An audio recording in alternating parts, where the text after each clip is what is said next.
My roommate was stealing my identity for a photography contest. Now she's begging me to take down the evidence. I discovered my face on a billboard downtown yesterday. Not just any billboard, a Ballon Award-winning photographer showcase featuring a portrait that had won my roommate Emily $25,000 in gallery representation, except Emily didn't take that photo. I did. Last summer, Emily moved in after answering my Craigslist. A struggling photographer with a bubbly personality, she quickly became the friend I needed after my breakup. We'd spend evenings sharing wine and stories, and I eventually confided in her about my secret passion for portrait photography. Was something I'd never pursued professionally because of crippling social anxiety. You should enter contests. She'd encouraged looking through my portfolio. These are amazing. I'd shown her my most personal project, a self-portrait series exploring buffability. Each image took hours to compose with my remote trigger, capturing raw emotions during the darkest period of my life.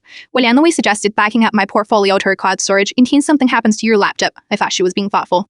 3 weeks ago, Emily announced she was moving out for a career opportunity in another state. She left suddenly, barely saying goodbye. I was hurt, but figured that's how roommate relationships sometimes end. Then yesterday, my phone exploded with texts. A friend had seen Emily's winning photograph on display downtown. I rushed there, staring up at my own face, my composition, my ballability. My story was credited to Emily Harrison, an exciting new talent exploring the female gaze. Shaking, I found the gallery's website. There was Emily, accepting an oversized check, explaining her creative process for capturing such authentic emotion. She'd even used my personal journal, entries which I'd written to accompany the images as her artist statement. I endowed the gallery with proof. The original Loa files on my hard drive, Fairtones behind the scenes, setup shots, and even earlier versions showing my artistic development. Within hours, the gallery director called me horrified. The money had already been paid to Emily, but they were pulling her collection immediately pending investigation. The emerging photographer grant and Teme she'd been awarded was suspended. Last night, Emily called sobbing. It was just one photo at first, she cried, but then the judges loved it, and I couldn't back out. Please don't do this. Photography's all I have. You don't have photography, I replied quietly. You have theft. Nobody will hire me if this gets out, she begged. I'll return the money. Just please tell them it was a misunderstanding. I hung up, then posted side by side comparisons of my original work and her stolen versions on the darkroom, tagging the major photography communities and publications that had featured her breakthrough talent.